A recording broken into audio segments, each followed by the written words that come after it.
Right అన్న ఇక్కడ హిందువుల్లో ఉన్నటువంటి దళితులు క్వశ్చన్ చేసేటువంటి అంశం ఏంటంటే మీ పట్ల సరే మీరు కులం కులం ఇబ్బంది జరుగుతుంది కులంలో దాడులు జరుగుతున్నాయి కుల పేరుతో మాలా మాదిగా అంటూ కూడా కొంచెం వైరుధ్యాలు వస్తూ ఉన్నాయి కాబట్టి మీరు మతాన్ని మార్చుకున్నారు కదా మీరు మతాన్ని మార్చుకున్నాక మీకు అట్రాసిటీ ఎందుకు మరి మీకు ఎందుకు కులపరమైన ఇబ్బందులు లేవు కదా మతం మార్చుకున్నాక ఎందుకు మళ్ళీ అట్రాసిటీ మీకు అవసరం అవుతుందని చెప్పేసి కొందరు క్వశ్చన్ చేస్తాం వాళ్ళకి ఏం చెప్తారు అంటరానితనము అస్పృశ్యత ఇంకా పోలేదు ఇప్పుడు వరకు కూడా ఉన్నది.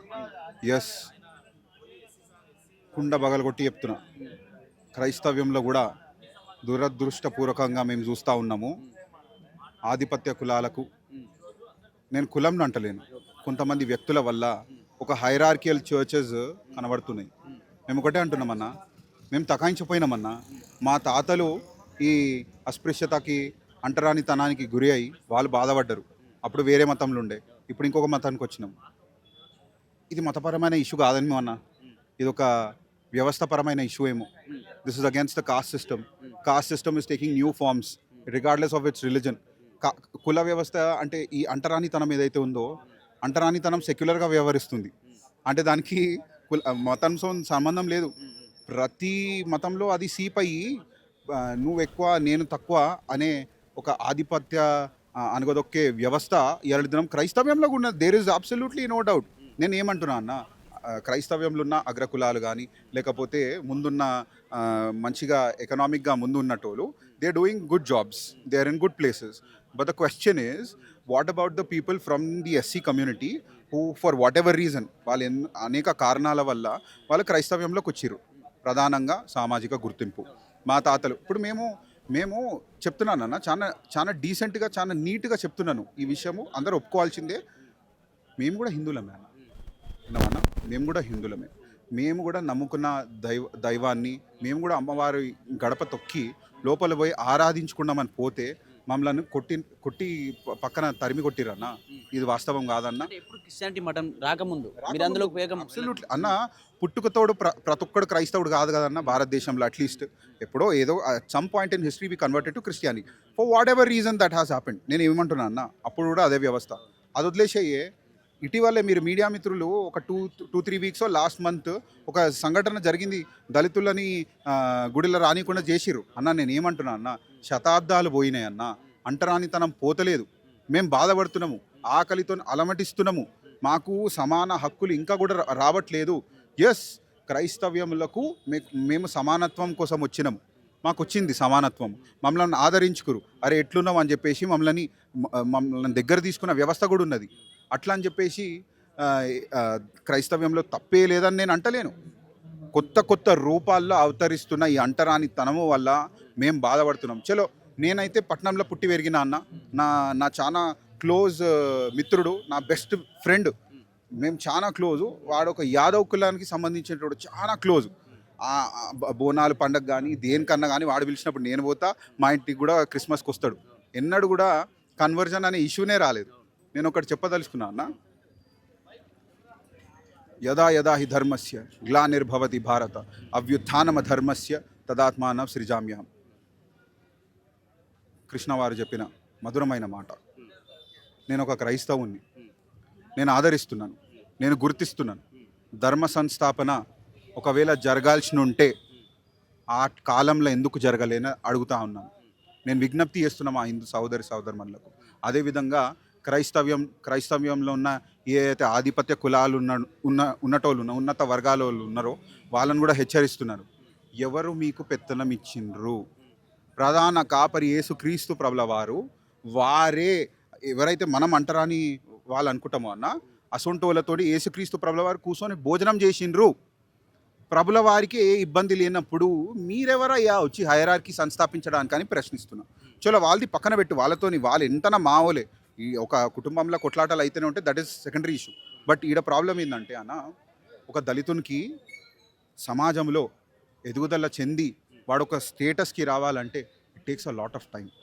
విన్నామన్నా, ఇప్పుడు నేను నీతో మాట్లాడడానికి నేను ఎంతో చదువుకున్నా అన్న, ఎంతో టైం స్పెండ్ చేసిన, బుక్కులు చదువుకొని వచ్చిన, ఆర్థికంగా నేను ఇన్వెస్ట్మెంట్ చేసినాను, కొలువు చేసుకొని ఇంత మాట వచ్చిన అన్న.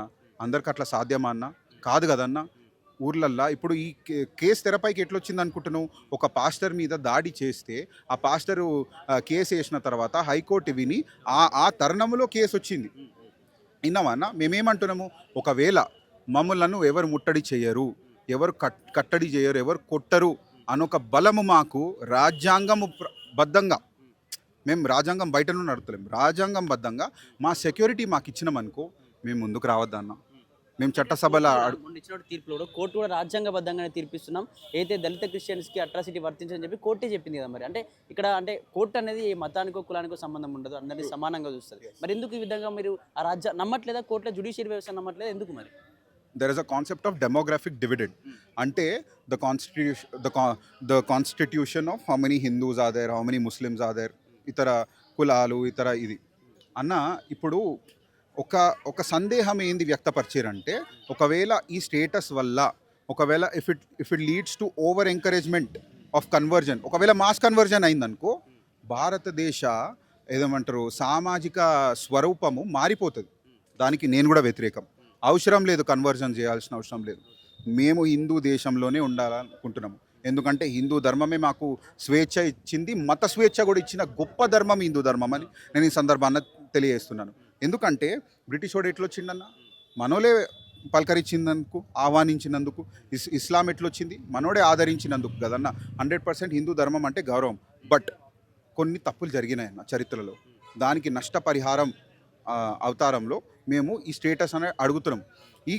ఈ కొత్త నవభారత చరిత్రలో మా ముడ్డికి చీపురు కట్టరేమో అన్న, కానీ మమ్మల్ని కొడుతురన్న. మమ్మల్ని కొడితే పోలీస్ స్టేషన్కి పోతే దెర్ ఇస్ నో ప్రొటెక్షన్. మేము ఎక్కడ పోవాలన్నా? చట్టసభకే పోవాలి కదన్నా. విజ్ఞప్తి చేస్తున్నామన్న. న్యాయమూర్తులు కూడా ఆ కమిషన్ రిపోర్ట్లు రెండు ఏదైతే committees have been established, we are just asking the honourable court and the honourable chief justice of India to take cognisance of this. ఒక్కసారి ఆ కమిటీ రిపోర్ట్స్ చదవండి. అస్పృశ్యత అనేది, అంటరానితనం అనేది క్రైస్తవ్యంలోనే కాదు, ప్రతి మతంలో ఇప్పటికీ కూడా కంటిన్యూ అవుతూ ఉన్నది. మేము క్రిస్టియన్లం కాబట్టి మా దాంట్లో కూడా ఇంకా కంటిన్యూ అవుతుంది. అయ్యా, ఇది మతానికి సంబంధించిన ఇష్యూ కాదు, ఇది సమాజానికి సంబంధించిన ఇష్యూ. అంటరానితనం ఇప్పుడు కూడా కంటిన్యూ అవుతూ ఉంది. మీరు వచ్చి మీరు న్యాయము ఇవ్వాలని కూడా మేము మనం 1950 నుంచి పోరాటం కొనసాగుతుంది. మీరు అట్రాసిటీకి సంబంధించి ఇష్యూ అప్పటి నుంచి కొన్ని డిమాండ్స్తో మీరు పెద్ద ఎత్తున నిరసనలు వ్యక్తం చేస్తున్న రోడ్లపైకి వస్తున్నారు. కానీ వాళ్ళకి అట్రాసిటీ వర్తిస్తే ఖచ్చితంగా రాజ్యాంగ వ్యతిరేకమైన హిందూ సమాజంలో ఉన్నటువంటి దళితులు దాన్ని వ్యతిరేకిస్తున్నామని చెప్పేసి రోడ్లపైకి వస్తాం, ఖచ్చితంగా దీన్ని తీర్పు వాళ్ళకి సంబంధించి వస్తే మాత్రం రాజ్యాంగ వ్యతిరేకం అంటూ కూడా వాళ్ళు మీకు వ్యతిరేకిస్తూ ఉన్నారు. మీ అంశాన్ని మిమ్మల్ని ఎట్లా చూస్తారు మరి? దీన్ని ఈ ఉద్యమం ఎంత దూరం వెళ్ళే ఛాన్స్ ఉంది అన్న? భారతదేశం, ఈ గొప్ప భారతదేశం, ఈ నవ భారతదేశం, భారతదేశ చరిత్రలో సమానత్వమే అనే ఒక నినాదముతోటి రాజ్యాంగం అనేది మనం రచించుకున్నామన్న. For what reason?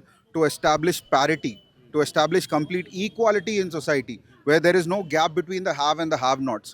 అన్న, ఒక హిందూ అయినా, ఒక ముస్లిం అయినా, ఒక క్రిస్టియన్ అయినా, దళితుడు అన్ఫార్చునేట్లీ కానీ ఫార్చునేట్లీ కానీ ఏదైతే అనుకోండి కానీ దళితుడే అన్న. ప్రజల మెంటాలిటీ నుండి పోవాలా, తక్కువ ఎక్కువ అనేది పోవాలా. ఇవాళ దినము నేనేమంటున్నా, ఈ పాస్టర్ కేసే తీసుకుందాం. ఒకవేళ అగ్రకులస్తుడైతే, బెంజ్ కార్లో తిరిగే అగ్రకులస్తుడైతే, లేకపోతే కార్లలో తిరిగే పాస్టర్ అయితే టచ్ చేస్తుండే అన్న అడుగుతున్నాను. కాకపోతుండే కదన్న, బలహీనుడనే కదా మీరు ముట్టడి చేసింది. మాకు ప్రొటెక్షన్ ఎవరు ఇవ్వాలన్నా? చలో ఎస్సీ ఎస్టీ ఇది పక్కన పెడదాము అంటే, క్రైస్తవులకు నష్టం జరగని, వాళ్ళు మన భారతీయులే కానీ వాళ్ళకి నష్టం జరగని ఇంత దుస్థితిలో అయితే మనం లేమని నేను భావిస్తున్నాను.